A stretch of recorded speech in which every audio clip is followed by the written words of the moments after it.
time. You know what I'm saying? But anyways, man, what's good, YouTube? It's your boy, man, Jay Willie Silly, man, aka Mr. Take It Easy. For you in depth like Beezy, make sure y'all follow my Twitch, man. Subscribe to my second channel. Everything you need to know about your boy Jay is in the description down below. But we got 3 genuinely scary true horror stories for all my new subscribers and new viewers. You know what I mean? If y'all do want to go watch all my scary reactions, it is in the playlist section. You know what I mean? Over yonder, you know what I mean? But I ain't gonna lie, man. I'm obsessed with scary reactions. You know what I mean? Honestly, I'm always gonna come back to them. You know, Mr. Nightmare been going strong. Me and Mr. Nightmare, man, been going strong for, you know, a lot of years, man. A lot of years. And I know it be some people talking about, bro, Jay, why you don't react to Mr. Ballin? Cuz, man, Mr. Ballin really don't hit the same anymore. And I kind of got tired of looking at him talk. You know what I'm saying? I got tired of looking at him talk. Like, I like seeing things, you know what I'm saying? I like playing things out in my head. I really can't play things out in my head as I want to when I'm just looking at Mr. Ballin. Like, I don't feel like Mr. Ballin is somebody to react to. I feel like Mr. Ballin is like somebody to watch. So it's a huge difference, you know what I'm saying? With looking at somebody that's really you're supposed to watch them react to. You know what I'm saying? I just don't feel like he's somebody that should be reacted to. You know what I'm saying? I don't react to everything. You know what I'm saying? I'm not gonna just react to any video. And I feel like Mr. Ballin's just somebody you just watch while eating, you know what I'm saying? Just watch. You feel me? And then listen to him, but reacting, I don't. Cause I didn't abandon C's world, bro. Thumbnail time. Cuz playing with a Ouija board. Probably do C's world after this, bro. My dream was always to get my own place ever since I was in high school. I really couldn't wait to move out because I hated my dad growing up and my mom wasn't much better. Dang. Hated your dad growing up and your mom wasn't much better? Dang. Yeah, I look. And that's one thing that I don't want from my children. You know what I'm saying? And I got to speak on this situation. You know, for me, I want my kids to enjoy coming home. You know what I mean? Because, like, grown-ups be thinking that kids don't go through anything. You know what I'm saying? And that's a delusional way to think. Like, you don't know what your kid go through at school, bro. You don't know what he endures. You know what I'm saying? Like, you got a lot of mean and evil people, bro, at school, bro. So when he comes home, that's probably his escape. So if he catching hell, say if he's getting bullied, if he's catching hell at school and then come home catching hell, you know what I mean? And that's why a lot of, I can't say it, you know what I'm saying? But y'all know a lot of kids be, you know, offing themselves, you know what I'm saying? Because of stuff like that. Why do parents make it harder on their kids, bro? Your kids should enjoy to want to, like, enjoy, like, coming home. You know what I'm saying? Just keeping it real, bro. Because I'm going to keep it real with y'all, bro. And it's just me being real. It was getting to a point in time. I think this is after I graduated, bro. It was getting to a point in time, not graduated, but I think I was in school. It was getting to a point in time I was starting not to like my pops, bro. You know what I'm saying? It was getting to a point in time he was getting aggravating, bro. You know what I mean? You start growing up and you start maturing and you just start like, dang, bro, now you really just tripping. You know what I mean? A lot of y'all parents just be tripping just because you know you can. Don't trip because you know you can. At first, the thing that my pops always used to say, bro, and it stuck with me. I don't need you for nothing.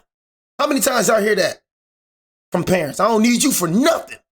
Just like how we need y'all in the beginning phase, you gonna need us in the end phase. You know what I'm saying? Just like how we needed y'all, you gonna need us. So all that you don't need nothing, we gonna see. Who you gonna be calling when you get old? Who you gonna be calling in? You gonna be calling your children? You feel me? But I ain't gonna lie, pops, bro, you know what I'm saying? Pops, you know, I love my pops and everything, but y'all know I be real and transparent on here. You know, he used to be like just chilling, like I told y'all. We used to be chilling. Bro, he used to just come in banging on doors, just making my life really hell. He used to be like, bro, I'm gonna make y'all life hard. He used to make my life, bro. It was getting to a point, bro, I didn't want to come home, bro. Like, you know what I'm saying? I'm like, bro, I already know it's gonna be something walking in the door. You know, it's gonna be something, bro. Just mad about something.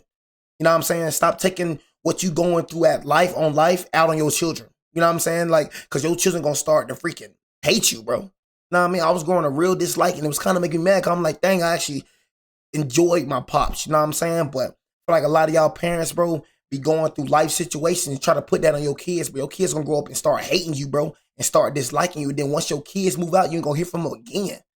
You know what I'm saying? Real talk, but bro used to be banging on freaking doors, bro. I'm sleeping in junk, trying to sleep in. Bro used to be banging on doors for no reason. You know what I mean? Just used to try to start stuff, trying to aggravate me. You know what I'm saying? I ain't gonna lie, I started not liking him. My sister, bro, you know what I'm saying? We all was not liking him. You know what I'm saying? And, you know, we cool now. You know what I'm saying? I love my dad and everything. You know what I'm saying? But really can't say that about my other siblings. You know what I'm saying? That's all I'm saying. Like, you can't do things to your kids, bro, and then expect them to forget. You know, for me, I'm the forgiving type, and I just move past. But, you know, my sister and brother, you know what I'm saying? They don't, you know what I'm saying? I don't know how they really feel about it, but they real distant. You know what I'm saying? They real distant. You know what I'm saying? They don't really speak to bro like that. You know what I'm saying? Honestly, you feel me? But, you know, I be keeping in touch with Pop, you know what I'm saying? Like I say, you know, I love Pop and everything, you know what I'm saying? You know, but, you know, I really couldn't. I'm a forgiving type, you know what I'm saying? But, you know, everybody ain't like that. You can't do everybody like you can't do everybody a certain way and then expect people to forget about it, you know what I'm saying? Because every time I be meeting up with my sister, she always be bringing up what used to happen. You know what I'm saying, man? And all that. Pop used to do this and Pop used to do that. And I, you know, just let her talk. But she don't forget nothing, bro. You know, most every time, she always bringing that junk up how you used to be acting, bro. Move out because I hated my dad growing up and my mom wasn't much better. You said Pop's a buffoon. Hey, bro, don't you ever speak on my Pops, G. You don't know him like that. You know what I'm saying? You don't speak on my Pops, G. I don't know y'all like that. You know what I'm saying? So when I'm saying things to y'all just listen. You know what I'm saying? That's what y'all do. Listen. Don't speak on my Pops, G. You don't know my Pops, G. We would always just listen, bro. Don't speak on my boss. Drunk on the weekends, and honestly, it was just a mess. As I got older, and girls obviously became a factor, it became even more of a problem because there was no way I'd bring any girls back to that household. So because of all of this, I took the first chance I could get and moved out when I was 19 in college. I didn't go away to school. I went to a commuter college. Oh, you talking about your pops? My fault, gang. You know what I'm saying? My fault. Misunderstanding, bro. Far from home. My parents wouldn't pay for me to go away to school. So I was on Zillow, Facebook, and Craigslist every day for a while. And when I finally found a rental that looked promising and affordable, I went to see it right away. The layout is pretty important, so I'll describe it now. As I walked in, I was welcomed with the living room / dining room area, which was one open space. Then there was the kitchen adjacent to that, which was separated by a wall. Then, to get to the single bedroom in the apartment, you went down the hallway, which also had 2 closets. One which I used as a pantry and one as a storage closet. Bro was fiending. Bathroom. I'm like, dang, to move into this crib, bro was fiending. You know what I'm saying? Everything that you ever heard this slogan of "it's too good to be true"? That's real, bro. It's too good to be true. That's real. You know what I'm saying? Too good to be true for Sholioli. At the end of the I'm the youngest. Yeah, I'm the youngest, bro. The bedroom. The bedroom was generously sized. It fit a queen-sized bed easily. It had 2 more closets, and I fit a couple of dressers and a TV in there easily. Got 2 sisters, 1 brother. I was sold immediately, especially because it was budget-friendly. I moved in the next month, and life was fine. Fast forward a few months maybe. I went out with friends in town, and we ran into some girls we knew. I ended up taking this girl home that I'd known for a while through school, but we'd never hung out in that way. Got a new crib, don't know how to act. We ended up drinking at my place and watching a movie, but that was really all we did. She didn't want to take it further than that on our first time hanging out. Cool. And I respected that. Chill. We ended up in the bedroom finishing the movie that we started in the living room, and I think we both just passed out from being drunk somewhere through the movie. The next thing that happened was I woke up to footsteps outside in the hallway. It was still the middle of the night. I looked to my side, and I was alone in the bed. I jumped out of bed, looking down the hallway, and I saw Sammy in the living room grabbing her stuff off the couch, but she was doing so quietly. She was trying to leave now to avoid the awkwardness in the morning, and I understood that. So I didn't say anything and went back to bed quietly. I heard her eventually walk out the front door.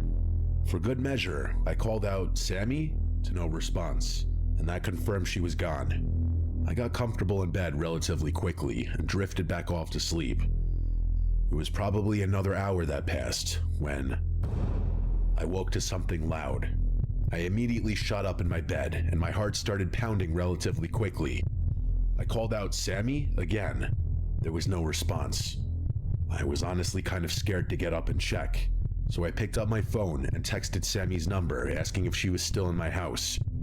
I realized that was a little weird to do, but I was actually scared in that moment.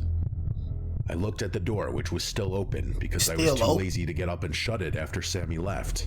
You know what I'm saying? You talking about you was too late? Bro, you left your door open, G? Bro, you talking about you was, what? Oh, hold on. Oh, you talking about you talking about your bedroom door?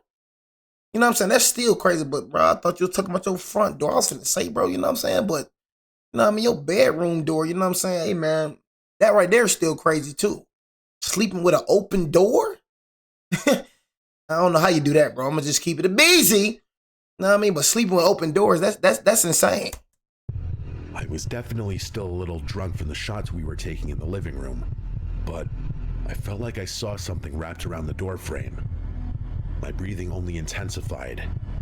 Y'all see something? I can't believe I had the balls to do this, but I swiped down on my iPhone to reveal the control panel thing. Y'all see something? Pressed the flashlight button, and with the phone still pointed at the door frame, I realized there were two hands wrapped around the door frame.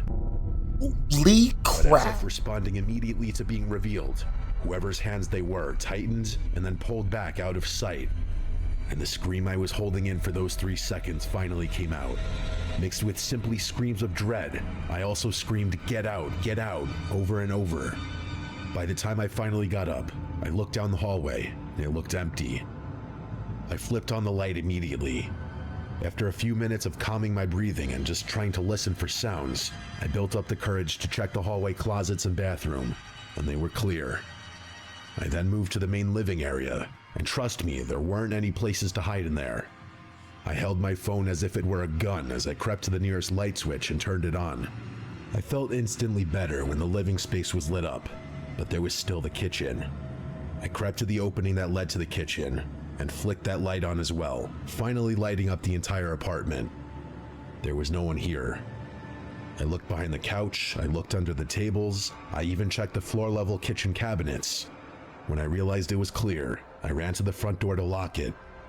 The weird thing, though, was that I never heard the front door close. That's what I'm saying. Like, how you get away so freaking, like fast? You know what I'm saying? That right there would have been in the back of my mind right there. Like, dang, how bro get away so fast? You know what I'm saying? Like, you know what I mean? I shot at my phone, you know what I mean? Flashlight, you know what I mean? Then I seen two freaking hands, you know what I mean, by the door. I get up so fast, you know what I'm saying? I'm talking about get up fast, you know what I mean? Look everywhere, look in the kitchen. You know, I look in the freaking living room, and there's nobody to be seen. So my first thought, you know what I mean, is this paranormal? You know what I mean? Is this a spiritual encounter that I am freaking seeing right now? You know what I mean? Because I'm going to keep it a beezy. Ain't no way bro got out that house that fast, man. And yet, there was not a single soul except for me in there. I now tried calling Sammy repeatedly until she picked up. When she did, she sounded tired and confused. I asked her if she was just in my house, and she told me she left a while ago because she couldn't sleep. I didn't explain. I just told her my bad. I thought I heard a noise, and then we hung up. I decided to spam call my best friend until he picked up, also sounding tired and confused. I explained everything that just went down, and he said he could tell I was still drunk. His explanation calmed me down, though. He said I was sleep deprived and still drunk, and I had a mid-wake-up hallucination. It made a little sense, actually, considering I never heard the front door shut. I eventually could laugh it off and apologized for waking him up. I went back to my room, shut and locked the door. See what I'm saying? Like, that right there be delusion. You know what I'm saying? And I'm like, bro, you know what you seen? You know you seen them two hands by that door. You know what you seen? Ain't nobody finna try to talk my head off, bro. I know what the freak I seen, bro. I can't even freaking go to sleep. I can't even go to sleep no more. You know what I mean? F all that hallucination. F all that you trying to talk to me crazy and all that, man. You trying to make me settle down and all that. Bro, I seen two hands by my door. And I actually calmed myself down enough to fall asleep. Oh, shoot. The next morning, I did another search around the apartment, and it was without a doubt clear. So I went on with my day. But at some point, I thought back to that supposed hallucination I had of those hands wrapped around the doorframe the night before. I walked to my room and examined the doorframe, and I think my heart stopped for a moment when I saw obvious fingerprints left in the exact positions the hands I saw in the doorframe had been. I felt dizzy, coming to the realization that it wasn't a hallucination. I took this picture of it, which I still have in my iCloud years later. See what I told y'all? I told y'all, bro. That's why I be trying to tell y'all. I told y'all this be real stories, bro. I be trying to tell y'all, bro. I cannot stand when y'all be thinking that freaking this fake story. These is real stories, bro. This ain't made up, bro. I took this picture Actual of it, which picture I still submitted have in my with iCloud story. years later.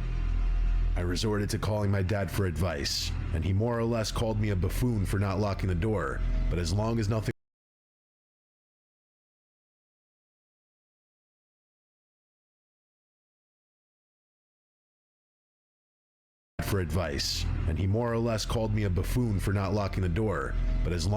was stolen and no one was there anymore, take it as a valuable learning lesson. Honestly, nothing my dad said on that phone call was untrue. That's what sucks. I don't know who the hell came into my apartment that night, and I don't know why they chose to do the literal creepiest thing they could have possibly done. But after my year-long lease was up, I moved on and upgraded apartments and never looked back.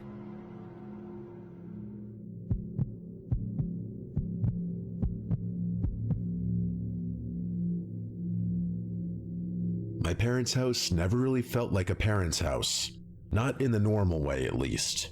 My dad traveled for work constantly, and my mom was always out with friends or staying over my aunt's house, or doing something else where she'd come home late or not at all. I know that sounds kinda messed up, but it was just the reality. It wasn't like they abandoned me or anything. It was more like they were always busy and always somewhere else. So from the time I was like 16 and up, I basically lived alone. I ate dinner alone most nights, I watched TV alone, I'd be the only person in the house for an entire weekend sometimes. Crazy. I'm an only child, and I think that's because my parents realized after having me how much they valued their own freedom. That's crazy. You know what I'm saying? That's another thing, bro. That's another thing that I got to get into, bro. Spend time with your kids, bro. You know what I'm saying? Like, spend times with your kids. You know what I'm saying? You know, like that right there is really, really, you know, you want to have a relationship with your kids. You know what I'm saying? Like, get to a point where your freaking kids start being a stranger. You know what I'm saying? You know, you want to have a relationship with your kid, man, because once they move out, you know what I'm saying? You're going to want your kid to, I know for me, I'm going to want my kids to, you know what I mean? I want my kids to be happy to see me. I want my kids to call me. Hey, what's going on, Pop? You know what I'm saying? How you doing? You know what I'm saying? I want my kids to be happy being around me.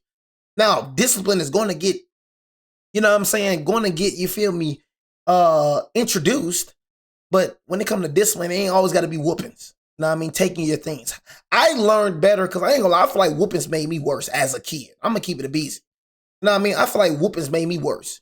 Like my dad whooping me, bro. He can whoop me, bro. I go back to the school next day, bro, do the same thing that caused me to get a whooping. You know what I mean? Whoopings taught me something, but what really taught me more, like what really made me really like change more, I started understanding that, is when my mom used to make me sit down and write sentences. I will not do this. I will not do that. Mom and dad used to make me write sentences like 100 times, taking things away from me. That right there really, you know what I'm saying, like really made me like, you know what I'm saying, lock in. You feel me? But yeah, man, spending time with your kids, that's important. You know what I'm saying? Honestly, I'm not gonna lie, I kind of relate to him, you know what I'm saying, honestly, when it comes to like, you know, being the youngest child, you know what I'm saying? You kind of like, you know, you don't really get attention, you know what I'm saying? Like you would like, you know what I'm saying, being the youngest child. You know, my brother was the oldest, you know what I'm saying? My sister, bro, like I said, same dad, different mom, you know what I mean? But speaking on my brother, you know what I'm saying, my brother was the only one, you know what I'm saying, for like 6 years. You know what I'm saying? Only one for like 6 years. You feel me? And then came my sister, you know what I'm saying? And then came me. You know, if y'all don't know, I got like a twin. She ain't a twin, she an Irish twin. If y'all don't know that, but she looked just like me.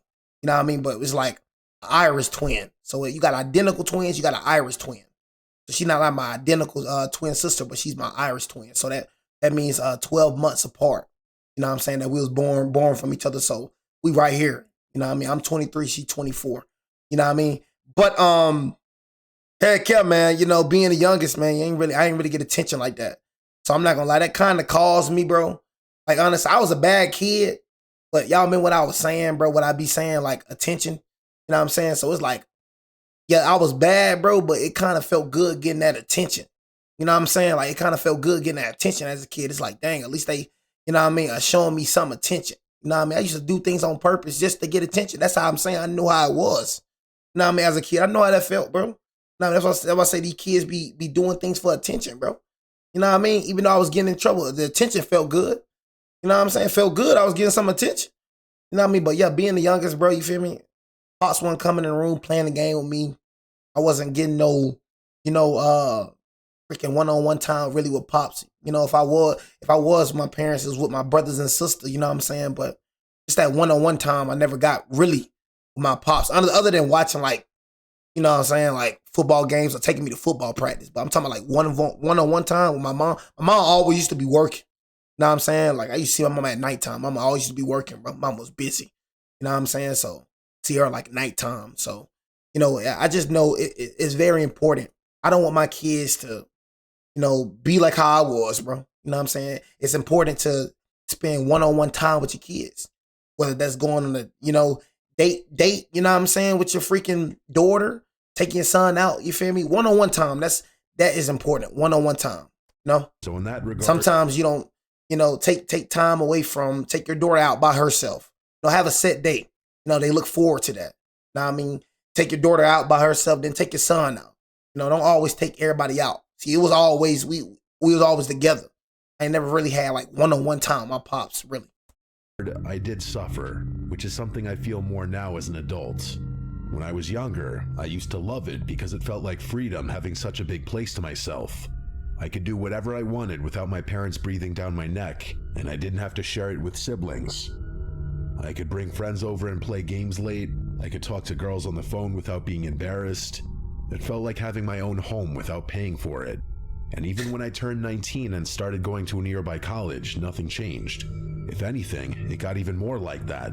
My mom and dad were gone or out more, and I was basically just holding it down at home. I knew every noise that house made too. That part matters because it wasn't one of those houses where every creak freaked you out. It was an older but larger house, and it had its usual sounds. I always just said the damn place had character. So this happened on a night where I knew for a fact I was going to be alone. My dad was out of town for work, and my mom had been talking all week about how she was staying at my aunt's because they were having some big family thing the next day, and she didn't want to drive back late. I remember her telling me, "It's just you tonight," and I honestly didn't even care. That was normal. I told her that she didn't even have to tell me that. I made food, I watched TV, I did the usual. At around 11, I went upstairs to my room and started watching YouTube videos in bed, something I do some nights for hours. My room was at the end of the hallway upstairs. At the top of the stairs, you'd have a small landing, and then to the right was my parents' room, and further down the hallway was the bathroom, the linen closet, and then my room at the end. I had my door open because my parents told me to keep doors open at night, more as a staying alert and listening for intruders type of thing. Got an alarm? I also liked hearing the house a little, like background noise. It made the whole being alone thing feel less intense. I eventually started getting tired, so I shut my laptop and just laid there scrolling on my phone. So I'm gonna just say that probably an hour passed from the moment I shut my laptop to when my phone rang. It said no caller ID on the screen. That was the first time I'd ever received a no caller ID phone call. I stared at it for a second. To be receiving that late at night was sketchy as hell. I ignored it, but it rang again right after, still saying no caller ID. That's what made me answer. I figured if it was someone important, they would call twice. Plus, it's just a phone call. Worst case scenario, I hang up. So I picked up, and at first, there was no noise. I got nervous that it was one of those scam calls that calls to see if a number is active to add it to some call center database. But then I started hearing something faint, and it took my brain a second to process what it even was. It sounded like a TV playing in the background, and what was weird was that I could also faintly hear my own TV downstairs through the door, because earlier I guess I left it on in the living room. I didn't have it on loud, just on low volume as background noise. So hearing TV audio on the phone instantly made my stomach tighten. I said hello a second time, to once again no response, just the TV sound. Like whoever was on the other end wasn't even trying to speak. It was just there. In these type of situations, you know what I'm saying, it's somebody close to me, bro. You know what I'm saying? I don't care because I know for certain. You know what I'm saying? You know what I mean? You break into my house, bro, literally like, probably like 1, 2, 3 people know where I live. You know what I'm saying? Nobody, bro, my call log is so short. Literally, nobody has my number. You know what I'm saying? Other than close people, like close to me, has my number. I don't give my number out, though. So if you call me, if you in my house, I know you close to me. I'm gonna murk you, bro. You know what I'm saying? So I know for certain, like, it's somebody close to me. Either somebody trying to backdoor me or, yeah, it backdoor. For sure. So I know that for sure. Somebody backdooring. They backdooring. You know what I'm saying? Because nobody ain't got my number. Unless you gave my number out. You know what I'm saying? Nobody don't know where I live unless you told them. You know what I'm saying? 'Cause I don't tell nobody where I live. I don't give nobody my number. So I know this mother effer, either somebody close to me or he knows somebody close to me. Realized something that made me sit up in bed instantly. The TV noise I was hearing through the phone wasn't random. It matched my TV downstairs, like perfectly. It wasn't delayed. It was the exact same audio at the exact same moments, like it was synced. That's when I got this cold feeling down my spine, because there's only one way that makes sense. That would mean whoever was on the phone could hear my TV in real time, as in, they were inside my house downstairs. I tried to force a normal explanation, like it was a friend standing outside one of my windows downstairs trying to trick me, or maybe the call was somehow glitching and picking up on my microphone audio. That can happen, but the more I listened, the more I realized that didn't make sense. It sounded like someone was calling me while standing somewhere in my living room. I got up and walked to my bedroom door and listened. And oh yeah, I was 1,000,000% sure now that the audio on the phone was syncing to the TV. In hindsight, this was dumb, but I screamed out, "Who's down there?" because in the back of my mind, I thought for sure I knew it was a friend or family member pulling something. And then, the line went dead. They hung up. By this point, my mouth went completely dry. I couldn't even call the number back because it was an anonymous call. I walked out into the hallway towards the stairs, and I looked down. I still heard the TV on in the living room, and then a creak. It sounded like the wood floor cracking from the pressure of a person. Okay, so one thing we don't do, we don't go downstairs. There's one thing you don't do is go downstairs. Stay downstairs. I'm going to stay right, because I know this house more than you. I'm going to stay right upstairs. Never go down. Never go looking. It's one thing I learned. Never go looking. Let he or she come to you. I know this house more than you, bro. So I ain't finna go down there. I know me going down there can possibly cost me my life. What the freak that is right there, man? You know what I'm saying? But nah, like I was saying though, I'm gonna stay right up these stairs with knock in my hand and then wait for you to come upstairs. I'm gonna turn off all the lights. All the lights. You know what I mean? It's gonna be just me and you because I know, like for me, I know the movement. I know every place in my house. I know every place. So I could turn off these lights. You don't know place. I know sneaking corners. I know everything. I know corners. I know places you don't know. I'm gonna turn off every single light upstairs. It's gonna be me and you. You know what I'm saying? Me and you. You feel me? Come up here, you're dead. You know what I'm saying? You dead. You ain't leaving this crib. You ain't leaving this crib. I'm saying you come up in here, you ain't leaving here. Because in my mind, you feel me? In my mind, you trying to kill me, bro. In my mind, you trying to kill me. And in my mind, if I let you go, my life is at risk. Ain't no way I can let you go. If you have the audacity to come in my house, you know what I'm saying? You came to my house specifically and nobody know where the freak I live and you got my number. Oh no, you gots to die. You know what I mean? Because if I let you go, you coming right back. But if that gotta go. Confirm things. You gotta go. I can't let you leave. I can't let you leave, bro. So if that even means I gotta go downstairs to look for you, I can't let you leave, G. I won't feel comfortable letting you leave, bro. So if I don't hear you coming upstairs, bro, I ain't gonna lie, I gotta go downstairs, bro. I gotta do you, gang. I won't feel comfortable, bro, not doing you in. I gotta do you, G.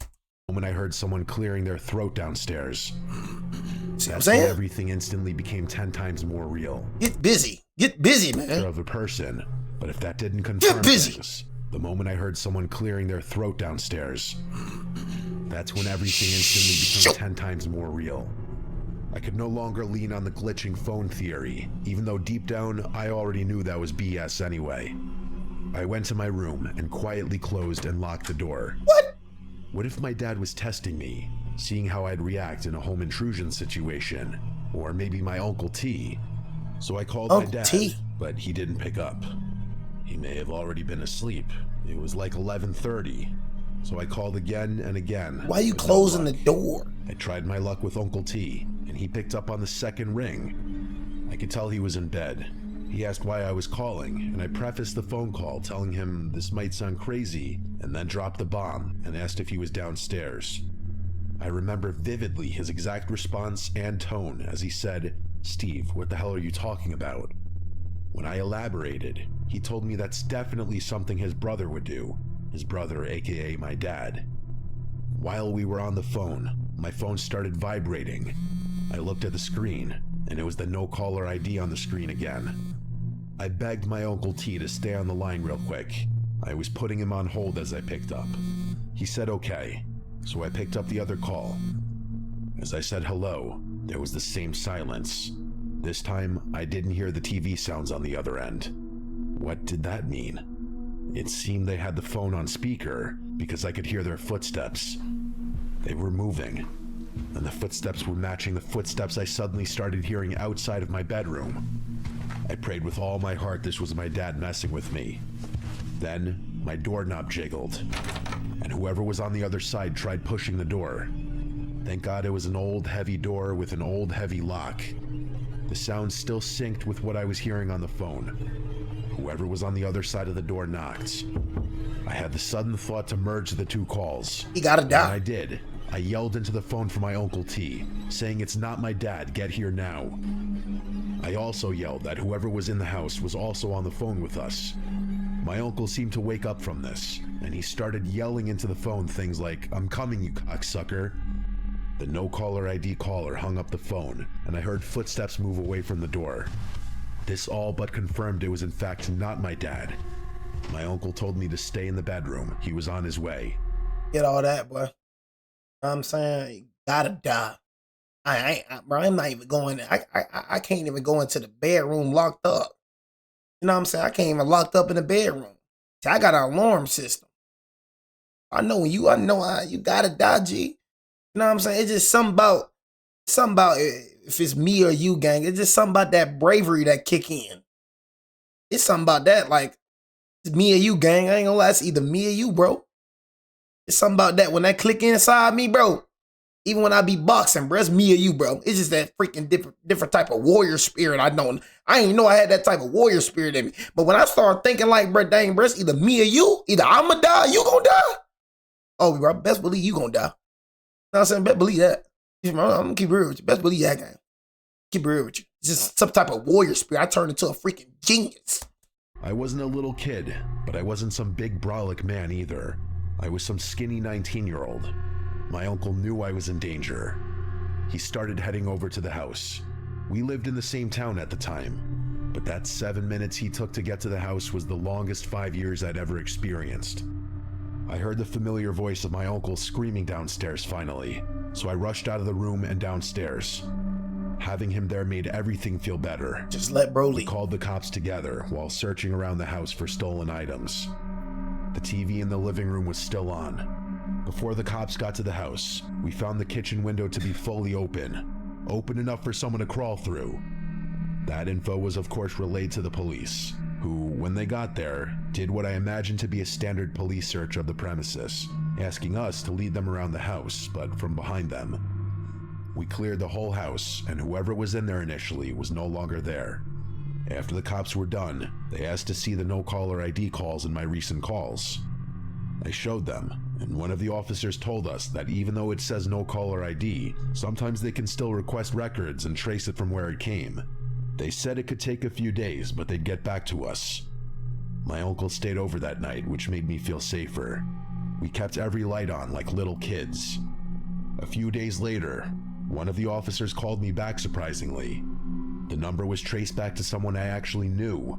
It was an old acquaintance from high school. Not a friend or enemy, but someone who had my number and address and such. I hadn't seen him in years. That's what I'm saying. I told you. But I say, y'all, somebody close to you. That's what I'm saying. Y'all be looking at strangers. Y'all always be looking at strangers out to get you. First people you need to look at is them people that's close to you. Me, bro, I ain't gonna lie to you, bro. You let people come over your house, you dumb as heck, G. Don't let people know where the freak I live. Give people my number. You know what I'm saying? I don't give you my number, gang. I mean, whole time it was this freaking dude from high school that he knew. I just said, bro. I said there's somebody close, somebody you know. There's always somebody you know. You know what I mean? It's always. I'm telling you, most of the true crime I react to, bro, I'm telling you, they get killed by someone they knew. You know what I mean? It's always by somebody you know. That's why I be alone, gang. You finna catch me around a whole bunch of motherfuckers. I'm telling you right now. I'm telling you, you watching this video, if you think you got a friend group, I'm telling you, bro, this firsthand experience, bro. Every friend group I had, somebody ain't like me in that friend group. Somebody was always weird in that friend group. It's gonna show. Maybe if you watching this video, you already see it. But you trying to deny it. No, I'm just tripping. Now, he'll never do that. I knew bro ever since a little. I get it, bro. I was just like you. I knew bro ever since a little one. I ain't want to do that. I end up dead and this someone thinking he won't do that. Now, I'm telling you, the ones that did me wrong, the weirdest ones in my life was where? Closest to me. People I didn't know treated me way better. I ain't have to worry about them, but the people that was close to me, oh, those are the ones I had to worry about. That's exactly why I rock along right now. Yeah, stop thinking that such and such won't do that to you. The signs be there. It be the little things, though, that you got to pay attention to. It be the little things. Then once the little things start turning to big, you be seeing it, too. You be seeing it. I'm telling you, your friend group, one of them boys don't like it, man. I'm telling you right now. It's always that one, I'm telling you. I'm not saying all your friend group. I'm not saying everybody ain't your friend. Got some genuine friends, bro. But somebody in that group don't like you, bro. I'm telling you right now. I had the closest friends. I'm telling you, closest friends, bro. Everything you could imagine. Close, hanging out together. Everything, bro. Scammed. Still paying on that debt, bro. You know what I'm saying? From somebody I hung out with every single day. We got in there, and I had to beat down him. Got in that position, you know what I'm saying? Bro acting like he didn't know me. It ain't his money anyways. Whole time, bro promising me money. This somebody I hang out with every day.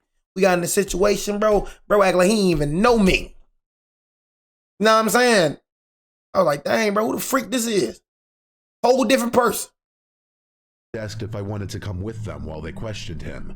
So my uncle and I went, since he was there on the scene. Hang with your girl, bro. See, they be the realest ones, your girls. Y'all be trying to freaking go with your homies. You know what I'm saying? Your girls be the realest ones. See, one thing about girls, bro, and I respect this, I feel like girls be more realer than men, bro. I'm gonna keep it real with you. See, men, bro, they be faking it. See, a woman can't fake it with you, bro. That's one thing I respect about women, bro. When a woman don't like you, bro, you gonna know she don't like you, bro. That's why I say, bro, I feel like women, bro, be more real than men, bro. Because men, bro, try to fake like they like it with you, laugh in your face and then behind your back, kick it with you. You gonna know when the girl don't like you. Even if she a goofy, even whatever. She ain't gonna hide it. That girl don't like you, bro, she gonna show you. If she like you, she gonna show you. Men and women different than that, bro.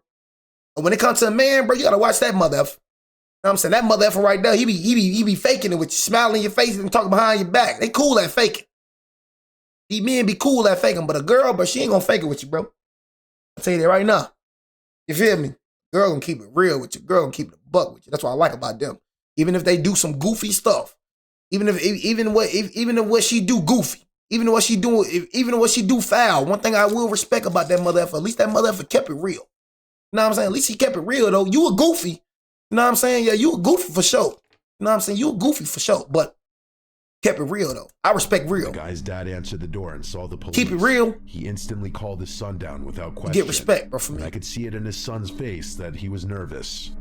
The officer and I asked him straight up if he made those calls. He immediately said no.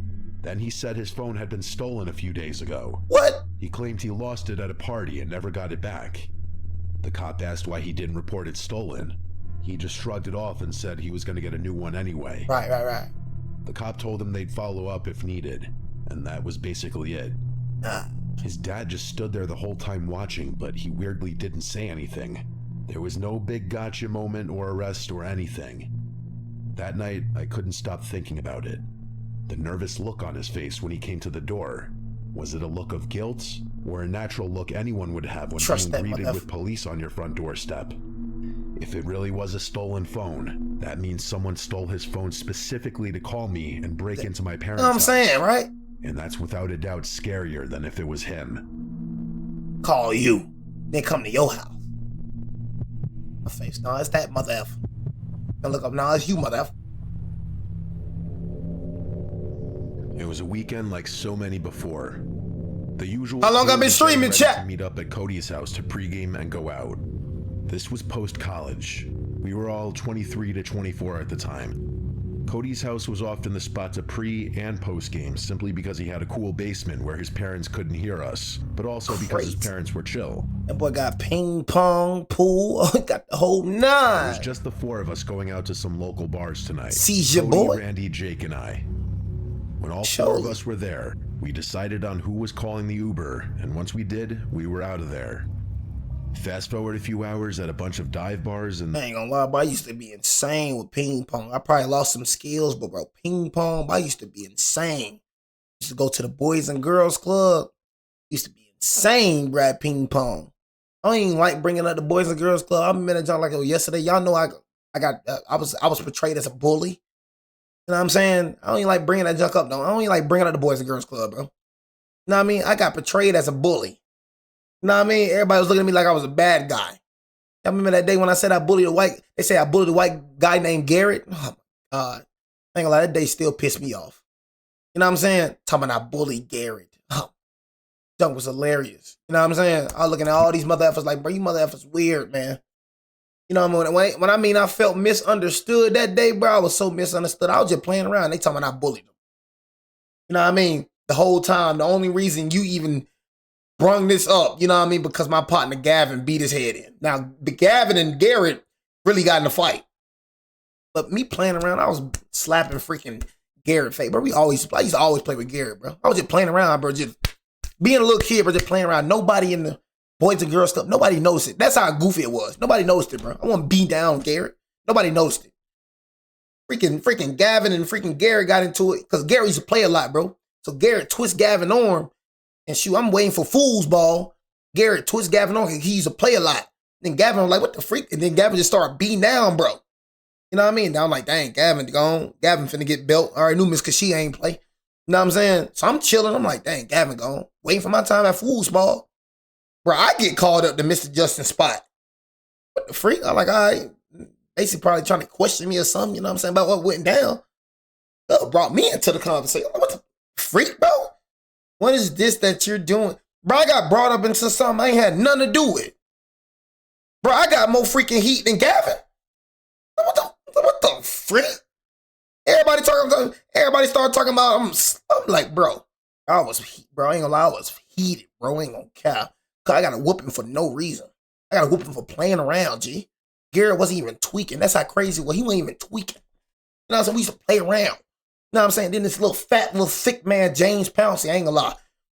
Bro, we grew up, bro. When I started seeing James Pouncey, bro, I ain't gonna lie, I still ain't like bro.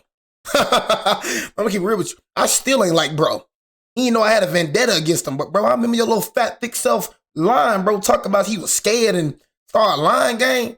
You know what I'm saying? He probably forgot all about it. I'm looking at that boy on the bench like this, because we playing Beverly. So I'm looking at bro on the bench like this. I'm like, bro, I ain't forget about your fat, thick self lying about me, James Pouncey. You know what I'm saying? Talking about I bullied Garrett, talking about he was scared of me. Even Garrett, out his own mouth, said I ain't bully him. But then when he said that, oh, he just scared. That's what they said, yo. They say he just scared. What the? Bro, everybody looking at the freaking camera. On the camera, like I was slapping bro mad hard. You know what I'm saying? But I was playing with bro. Everybody looking at the camera like, I was like, what the freak, bro? Bro, I felt like I was a bro. I felt like I was an outcast, bro. I was like, what the freak, bro? We were out of there. Hey, bro, I was pissed off, bro. A few hours at a bunch of dive bars and then a dance bar. And eventually, Cody and I decided to go home. We were saying I was a bully. I ain't bully nobody, We're staying out later. Cody called the Uber back, I think. James Pouncey out smack the taste out of his mouth in the basement when we got to his place.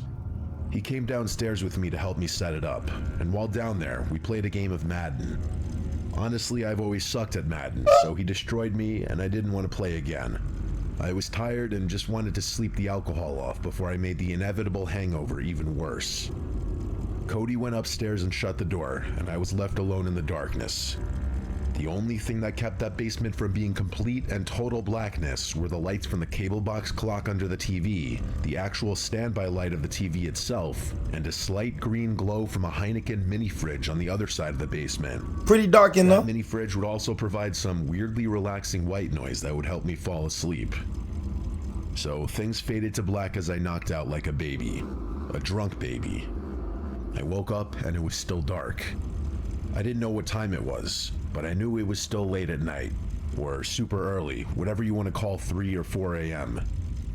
My mouth was so cotton-mouthed dry I could actually barely move my mouth. I stupidly didn't think to bring down a bottle or a glass of water before going to sleep.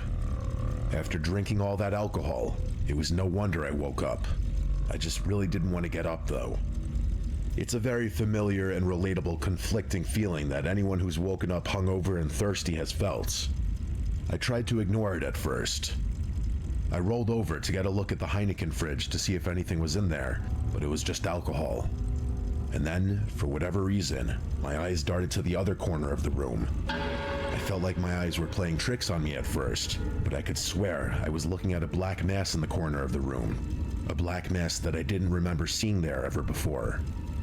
I tried to wait for my eyes to adjust better to the dark, expecting the black mass to be some coat on a coat rack or something. But the longer I stared, the more I realized it was moving. It was a person. The amount of restraint I had to not scream was insane. I didn't think it was Cody just based on the sheer height of the mass alone. Without panicking, I had to figure out how to get out of there. After a tense couple of minutes, I sat up and fake yawned as if I was stretching, pretending I didn't notice that person in the corner. I then started fake talking to myself, like muttering complaints about not bringing water down here. Anything to give the appearance that I was oblivious and just going to get water, not run away and alert anyone. I got up and walked closer to the stairs, but also closer to the figure in the corner. And perhaps the most tense moment of my life was when I turned to the right to get to the stairs, and I hoped I wasn't grabbed. When I started going up the stairs, I didn't run or anything. I took it slow and normal to not draw suspicion. But when I was about halfway up, I took a curious glance down the stairs, and that black mass was now at the bottom of the stairs, and I can confirm it was a person. I almost tripped as I started to run up the rest of the stairs and slam the basement door shut. I then started running up the stairs to the upper level of the house to Cody's room, where I shook him awake and yelled at him that there's someone in the basement and that he needs to wake up his dad. And during that commotion, I heard a slam from downstairs, and I yelled, "See?" Cody got up, and we went to his parents' room where we woke up his dad, and I told him there's someone in the basement. He got right out of bed without asking questions and ran down both flights of stairs to the basement, noting that the basement door was wide open. And when I mentioned I shut the basement door, Cody's dad yelled at Cody to call the cops, and he did. We also noticed the back door to the house was now open. So when the three of us were done looking through the basement, we all went to the backyard to search. Then the front yard, and then the neighboring yards, all while Cody was still describing what was going on to the 911 operator.